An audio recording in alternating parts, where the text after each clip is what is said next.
चले रुक करते हैं एक बड़ी खबर की ओर। बड़ी खबर में बीजेपी और पीडीपी सरकार पर आरोप लगा है नियमों का उल्लंघन करने का। जो है जिस वक्त बुरहान वानी की मौत के बाद कश्मीर के हालात खराब थे, कश्मीर झुलस रहा था और कश्मीर के युवक लहूलुहान हो रहे थे, उस वक्त बीजेपी और पीडीपी सरकार ने नियमों को ताक पर रखकर पाकिस्तानी समर्थक और अलगाववादी नेता गिलानी के पोते को सरकारी नौकरी मुहैया कराई है। जो है ये आरोप लग रहा है बीजेपी और पीडीपी सरकार पर कि नियमों को ताक पर रखकर गिलानी के पोते को नौकरी दी गई है और उस वक्त जब कश्मीर के हालात बेहद ही नाजुक थे। इसी खबर पर और ज्यादा जानकारी के लिए अपने संवाददाता आसिफ नायक का रुख करते हैं। आसिफ, पूरी खबर क्या है? सबसे पहले तफसील से ये बता दीजिए हमारे दर्शकों को। अब्दुल, एक कहावत है अंग्रेजी में, रूल्स आर फूल्स। ये कहावत जो है इस मसले में पूरी जो है वो बैठती है। और मैं आपको ये बात बता दूं कि सईद अली शाह गिलानी जो कि पाक समर्थक अलगाववादी नेता है और बताया जाता है कि जितने भी कश्मीर में हालात खराब हुए हैं, चाहे वो 2010 का समर अनरेस्ट हो या 2016 समर अनरेस्ट हो, उसमें अलगाववादियों का जो है वो काफी रोल रहा है युवकों को उकसाने के लिए और उनको पत्थरबाजी कराने के लिए, जिसमें फोर्सेस पर पत्थरबाजी की जाती है या किसी एनकाउंटर हो उसके बाद पत्थरबाजी की जाती है। तो इसमें काफी लोग जो है वो पिछले साल भी मरे जब बुरहान वानी का 8 जुलाई को एनकाउंटर हुआ था अनंतनाग में सिक्योरिटी फोर्सेस के साथ उसकी मौत हुई थी। तो उसके बाद हैरानी की बात यह है कि जो सईद अली शाह गिलानी हमेशा हिंदुस्तान और उनकी गवर्नमेंट के खिलाफ बोलता है और चाहता है कि जो कश्मीर है वो हिंदुस्तान का हिस्सा ना रहकर पाकिस्तान का हिस्सा बने या आजाद हो जाए, तो उसके पोता जिसका नाम अनीसुल इस्लाम है, उनको जो है वो जम्मू कश्मीर सरकार ने शेर कश्मीर इंटरनेशनल कॉम्प्लेक्स में जो है दिल्ली जेल के टूरिज्म डिपार्टमेंट के अंदर आता है, उसमें एक नौकरी दी गई है और इस नौकरी के एवज में उसको 12 लाख के करीब जो है वो साल में तनख्वाह मिलेगी। बिल्कुल हैरानी की बात यह है कि जहां जम्मू कश्मीर में 10 लाख से ज्यादा अनएम्प्लॉयड यूथ है, वो नौकरी के लिए तरस रहे हैं, लेकिन दूसरी तरफ से सईद अली शाह गिलानी जो उसका पोता है, जो हमेशा हिंदुस्तान के खिलाफ जो है वो बोलते रहते हैं, उसको जो है वो आसानी से नौकरी मिल जाती है। हाँ बिल्कुल बिल्कुल आसिफ यहाँ पर यही चीज समझने वाली बात है कि एक तरफ जहां जम्मू कश्मीर में बेरोजगारी का आलम बहुत ज्यादा हो रहा है, दूसरी तरफ एक ऐसे शख्स के पोते को नौकरी मुहैया कराई जाती है जो शख्स जो है वो लगातार भारत विरोधी, कश्मीर विरोधी और वो ये चाहता है कि कश्मीर पाकिस्तान का हिस्सा हो जाए। अलगाववादी नेता के नाम इनफैक्ट अलगाववादी नेता है और पाकिस्तानी समर्थक हैं सैयद अली शाह गिलानी। ऐसे में सवाल ये उठता है जिस डिपार्टमेंट में जो अनीस है उसको नौकरी मुहैया कराई गई है, वो डिपार्टमेंट जो है वो मुख्यमंत्री महबूबा मुफ्ती के अंडर ही आता है, तो इसको हम किस नजरिए से देख सकते हैं? जैसे कि मैं बता दूं कि अगर चाहे सईद अली शाह गिलानी जो है वो पाकिस्तानी समर्थक हो या कुछ भी हो, तो जो उसका पोता है वो नौकरी के लिए तो एंटाइटल है, लेकिन नौकरी जो है वो जायज तरीके से मिलनी हो तो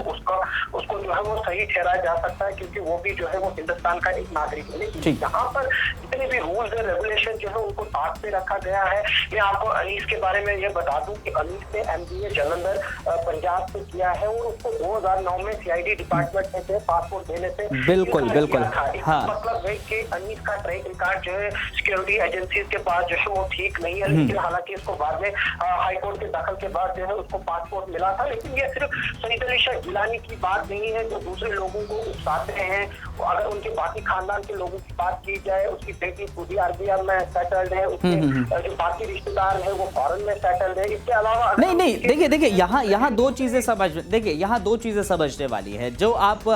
बता रहे हैं कि एक तरफ जो जम्मू कश्मीर का युवा है जो बेरोजगार है, दूसरी तरफ एक ऐसे शख्स के पोते को नौकरी दी जाती है और उन हालातों में नौकरी दी जाती है, उस वक्त नौकरी दी जाती है जब कश्मीर के हालात बेहद ही नाजुक थे और ऐसे नौकरी दी जाती है जो बिल्कुल नियम के विपरीत है, उल्लंघन नियम का किया गया है। तो उसको हम किस तरह से देख सकते हैं आसिफ? बिल्कुल उसको हम बैकडोर अपॉइंटमेंट के तौर पर देख सकते हैं, जिस पर सरकार ने कई तरीके से जो है वो बैन लगा के रखी हुई है। यहाँ तक कि एक डेली वेजर जिसकी मामूली 2000 या 4000 तनख्वाह होती है, उसको भी कोई इस वक्त नहीं लगा सकता है, क्योंकि जम्मू कश्मीर को सरकार के पास ऑलरेडी 63,000 कैजुअल लेबर तो डेली वेजर है जिनको उनको रेगुलराइज करना। लेकिन यहाँ पर एक हैरानी की बात होती है कि किस तरह से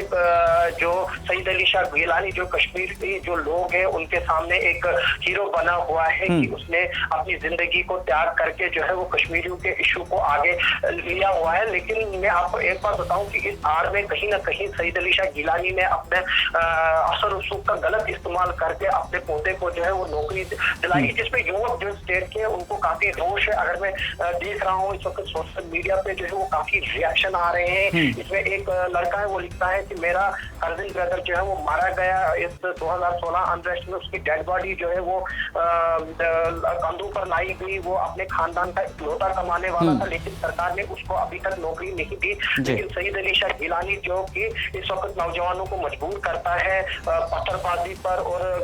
कान उठाने पर, उसके पोते को जो है वो सरकार आसानी से नौकरी दे रही है।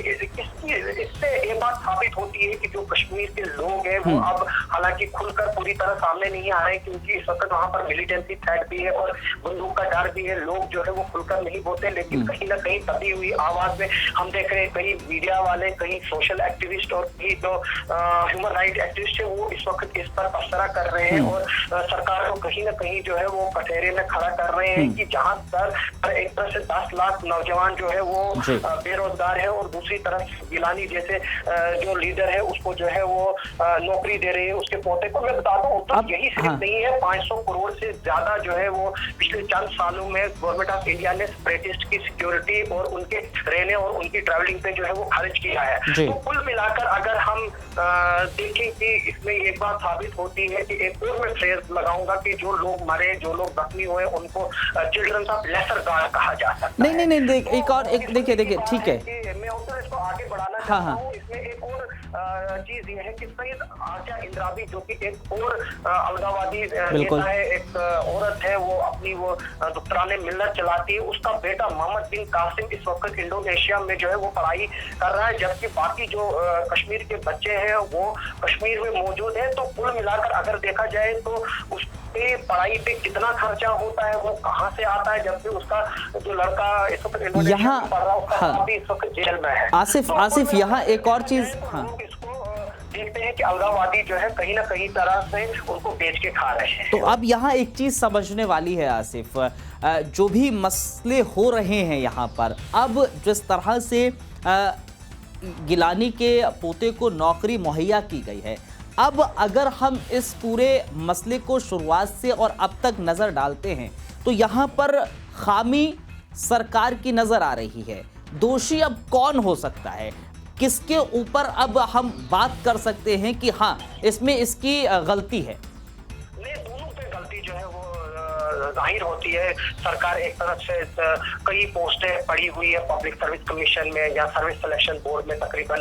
70-80 हज़ार पोस्टें ऐसी हैं जिनको कई सालों से रिकमेंड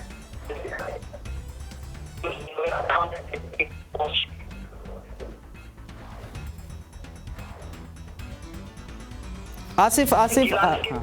एडवर्टाइजमेंट निकली, किस अखबार में आई, कब लोगों ने अप्लाई किया, इसको कैसे लगाया गया, और वो भी कुछ महीनों में ये सब लोगों को जो है हैरान कर रही है और एक अचंभा सा जो है वो। क्या ये माना जा सकता है, क्या एक चीज आसिफ रोकना चाहूंगा, क्या ये माना जा सकता है कि भाई आपके पास अगर रसूख है, आप अगर रसूखदार हैं तो आप सरकारी नौकरी के हकदार हैं, अगर रसूख नहीं है तो आप बेरोजगार हैं? जो जैसे कि बेरोजगार जम्मू कश्मीर में जितने बेरोजगार हैं वो लगातार प्रदर्शन करते रहते हैं, आए दिन हम खबरों में देखते रहते हैं। लेकिन अगर आप रसूखदार हैं तो आप बिना किसी प्रदर्शन के आपको सरकारी नौकरी मुहैया हो जाएगी। कोई भी नियम, कोई भी कानून आपके लिए नहीं लगेगा, सब कानून, सब नियमों को ताक पर रखकर आपको सरकारी नौकरी मुहैया हो जाएगी, मिल जाएगी। जी जी बिल्कुल। अब अगर आप देख रहे हैं, इस बात का जवाब जो है लोग और जो अनएम्प्लॉयड जो नौजवान है वो सिर्फ न कि महबूबा मुफ्ती से, ना सईद अली शाह गिलानी से, बल्कि प्रधानमंत्री से भी जो है वो मांग रहे हैं। क्योंकि जिस तरह से प्रधानमंत्री इस वक्त पूरे देश में, पूरे विदेशों में जाकर प्रचार कर रहे हैं अपने साफ शफाफ इमेज होने का, तो कहीं ना कहीं क्योंकि बीजेपी जो है वो यहाँ पर गवर्नमेंट में है, कहीं ना कहीं प्रधानमंत्री और जो